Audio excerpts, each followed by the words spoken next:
You cannot win at the start in this race. Let's talk stage one. Elijah just mentioned it. Start here, go there. You have 36 hours to get to Victoria without getting rescued to participate in the next leg. We did not keep record of the finishers' times, right?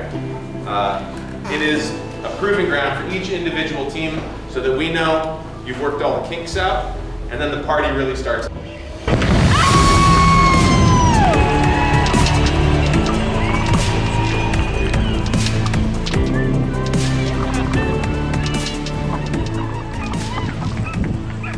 Proving ground was, you put all this effort into, you're dreaming about this event and this energy for it's building over years, and then you just want that proving ground to go really well and get to Victoria so you can do the full race. You need to demonstrate your capability there in order to continue on. I had some scenarios in mind, but after that, I knew that it would have to go just as I would have to make it up on the fly. The thing that always stands out in my mind about the two races that we've done, and still from 2019, 4 years ago, I could tell you about what happened almost every hour of every day. Every campsite, totally embedded in my memory. I could tell you about every minute of this race in detail because it's so, every part of the race is so different. It's all about adventure. It's all an adventure. To me, it's about being out here and pushing yourself. Because we could just take Solvi and go for a great cruise, and we've done that, and it's really fun.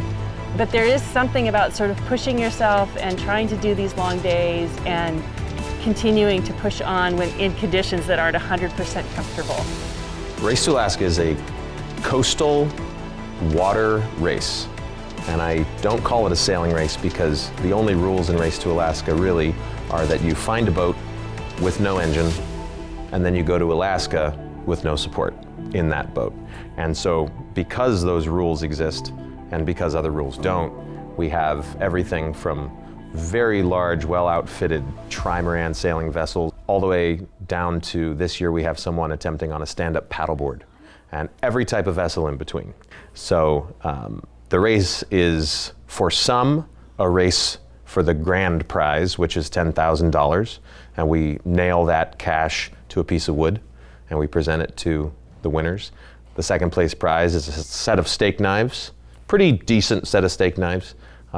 It's got our logo on it, so not just anybody can have those steak knives.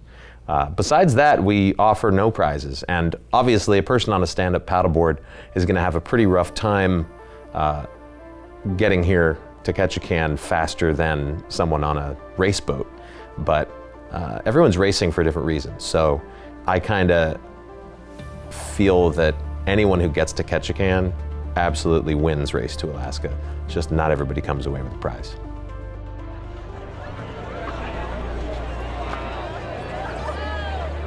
There's a second start out of Victoria where there is a Le Mans start.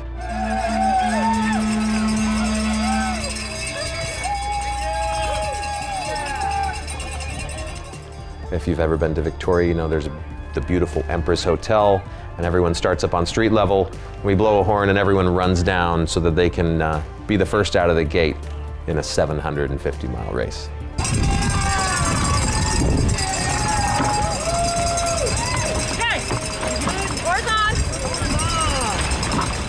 So Solvi was built in Florida. It is based on a Norwegian design. She's built of cedar strip planks and then fiberglass and epoxy on top, and she's got all this decking and all this storage inside, and the Vikings would be very envious of her because she's super lightweight and fast and can carry a lot of gear safely. And she has a kind of canvas red sail that looks really like a Viking. When we have the sail up, people are like, uh-oh, the Vikings are coming, which is pretty cool.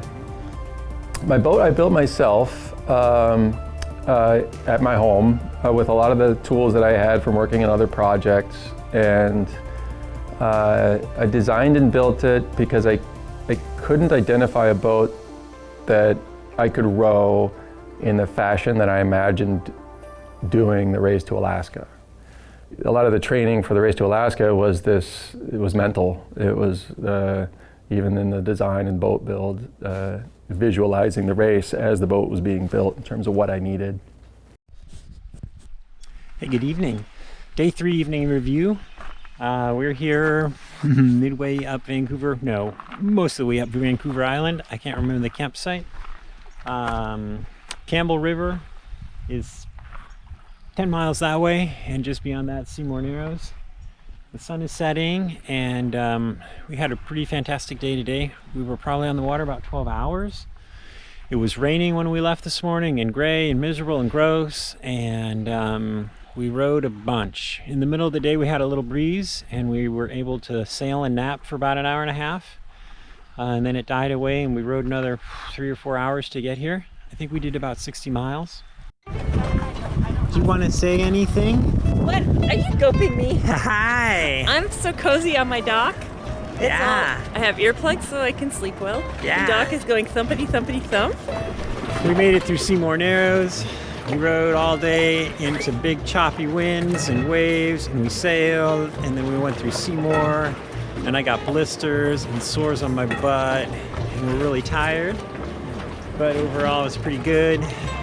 We're happy to be out of Straits of Georgia.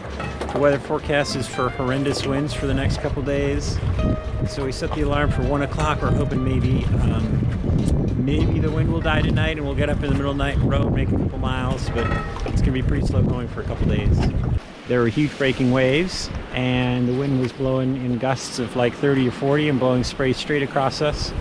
And I had dressed to go for a nice little pleasant morning row, and I got soaking wet and freezing cold, and we made it across.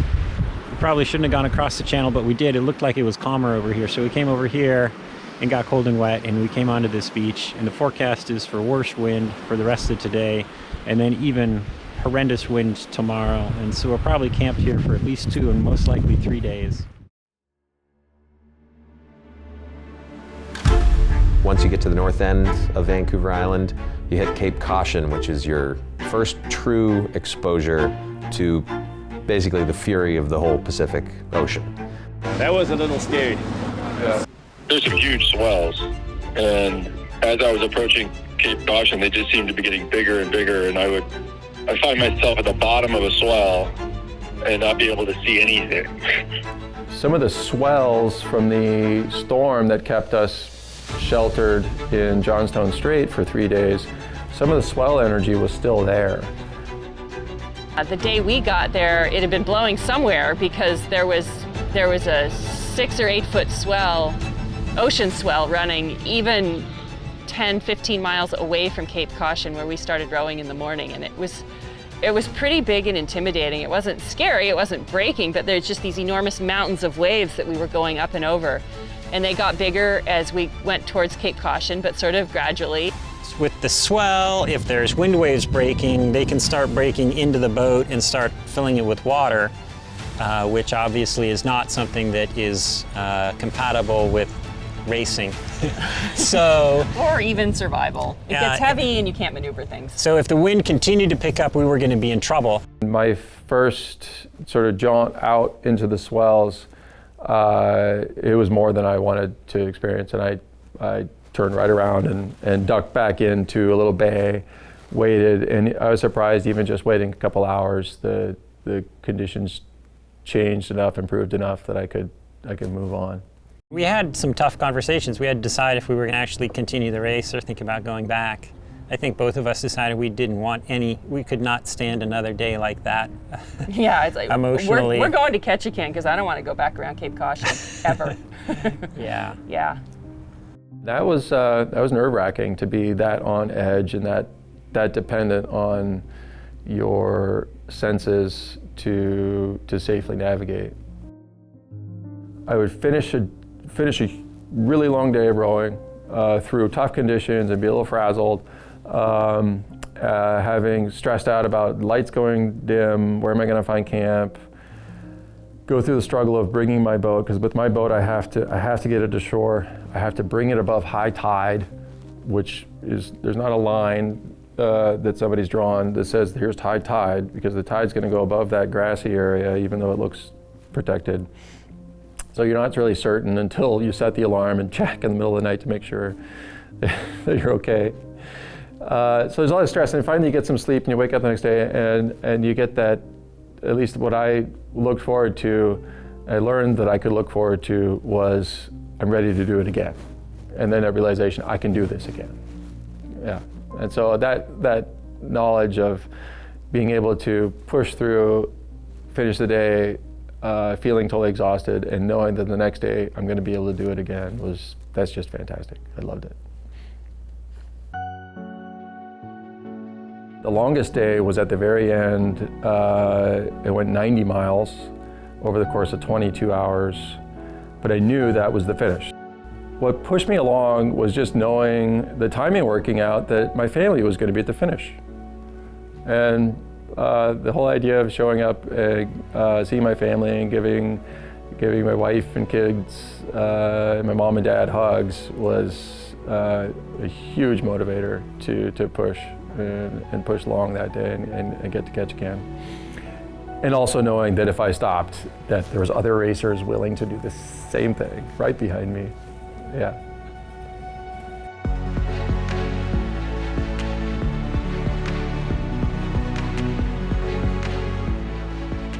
Since I'm a kayaker, I really respect what these people do. They're just amazing. Are you a fan, sir? Yeah, I'm one of the dads. You're a dad? Yeah. Which dad are you? Wave forager. You're Ken's dad? Ken's dad, right. Whoa! Yeah. Ken's dad, what's your name? Clark. Clark. Yeah. Clark Deem. Yeah. What the hell is wrong with Ken that he just did what he's doing? My wife and I just think he's a little insane act today. He started at midnight. He did. He did. Yeah. You may have to help him up on the dock. He's been at it now for over 22 hours in this stretch. How do you raise a kid who winds up doing something like this? A little parenting advice? Well, he actually pulled it off on his own. He started doing it when he was in middle school, and that's a good 35 years ago. Wow. He's been doing it ever since. He pulled oar on an 8-man crew at Dartmouth for 4 years and kept it up ever since. Never stopped. Wow. Yeah. There he is!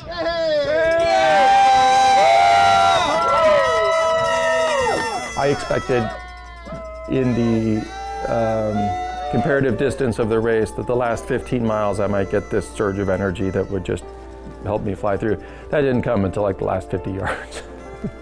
So I ended up counting strokes, and it wasn't 10s, it wasn't 20s, it was 6. It was just 6 strokes at a time. And I just counted over and over to 6. And that got me through the last at least 2 hours of rowing to keep moving. When you're rowing, whether it's a 2,000 meter sprint, which is your standard sprint course for competitive rowing, or this super long endurance thing, you gotta learn mental tricks that help you push through pain and discomfort, whether it's fatigue or muscle soreness or your blisters, and those mental tricks are essential. And so you need to allow yourself to attach to something that you know is gonna motivate you strongly, and avoid those traps of things that might, let you fall out of your performance. The hugs are great. Getting to feel the embrace of family at the finish, everybody, it's a feeling that you wish you could just bottle. Like, you can't take a picture of a hug, but that feeling of knowing you're back in that embrace of family is amazing. Yeah. I can't believe it. Nice haircut. Thanks. Nice beard. Look at that beard. Whoa. Hey, what is here? I can't believe it. I know. Of course. Yeah, you and your mom and the kids. I wanted to be here so bad. I can't believe you kept going today. Bell. That was really loud.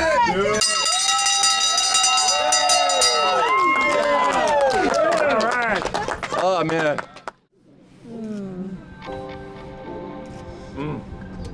Don't fall asleep. I'm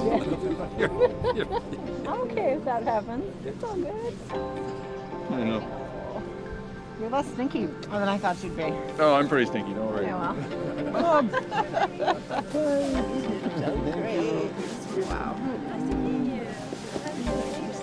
Ken, you had us pedaling scared for like the last 18 hours. Oh yeah, right. So all the restaurants here close at 8, so we got you a cheeseburger. Thank you. That sounds fantastic. It meets dietary considerations. And we figure the dietary requirements go down. It smells so good. It smells so good.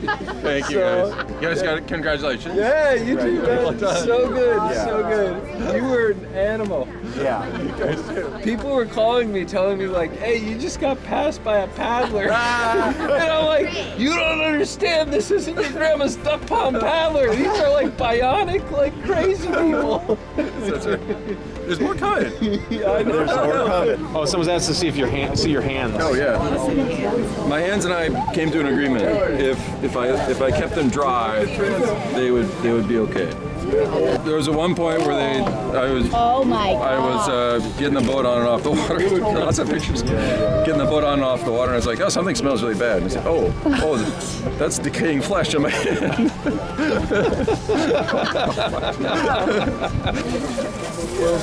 I can't believe you can lift your arms. Oh my God. Right? So, you have to go.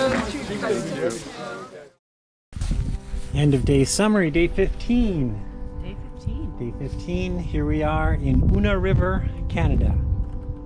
If you want proof that humanity is still a good thing and that there are nice people, come to Una River when you're tired.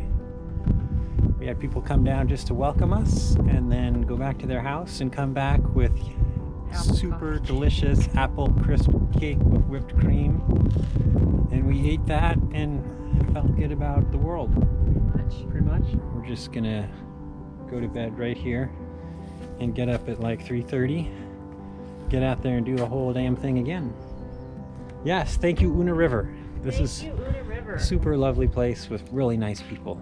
Yep. And that's kind of what's fun about this race is that, yeah, you're doing something different. People seem to appreciate that. We believe, knocking on wood, that we are headed to Ketchikan today, because we have been sailing freaking fast pretty much the whole day. Since about 5 o'clock this morning. We have named this wind Ben. This is Ben. This is Ben. This is Ben. Ben. Go team Ben.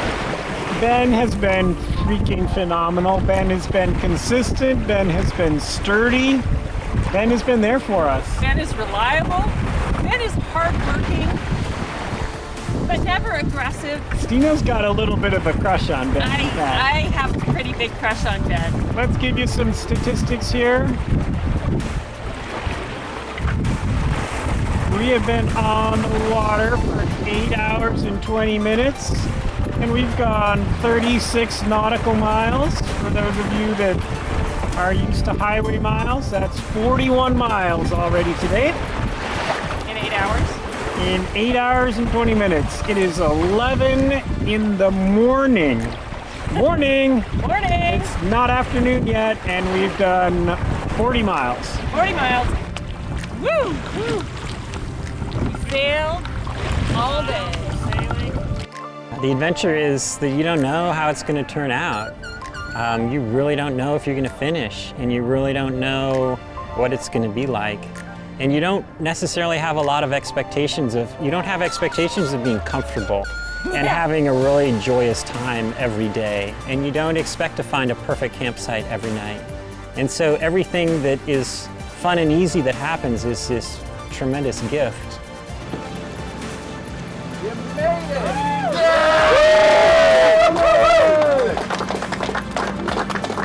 Yeah! Ken, you are a rock star, man! The mornings on the water are so beautiful, and I just don't have the discipline to get out of bed and go on the water at 5 a.m. unless there's some really stupid reason like doing a race. You just end up in situations that you wouldn't end up in otherwise. that are really amazing. That are just magic. Yeah. Yeah. Woo! I think you know the routine here. Oh, we gotta ring the bell! Yeah, we gotta ring the bell and then we gotta drink a beer. And then we get to drink a beer.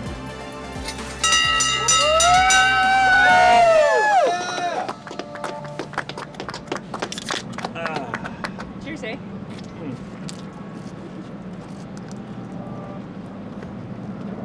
Oh, yeah. The community is amazing because we don't actually really spend a lot of time interacting with each other, and so we've only had brief conversations with these people, and then we get here at the finish line and we're there like everybody. Once you finish, your job is to come down and greet the next boat that comes in, and you hardly know these people, but you're giving them high fives and hugs, and you feel like you know a lot about them, and it's not that you know any of their history. All that you know is that they shared the same thing that you just shared, and that's a really big, it's kind of just a really big deal to have that bond of having shared those 750 miles. And so there's always so much to talk about. Like where were you on this day when we were going through this? What was happening where you were, and how did you get through that thing? And did you get messed up by the tides in Grenville Channel also? And yeah, without knowing these people really well, we can talk for hours. Yeah. So, and also just kind of the feeling of we've all done this thing together. Each in our own separate way, which probably nobody on this race is really like a group sort of person, we're out here alone, and yet we have done this thing together alone.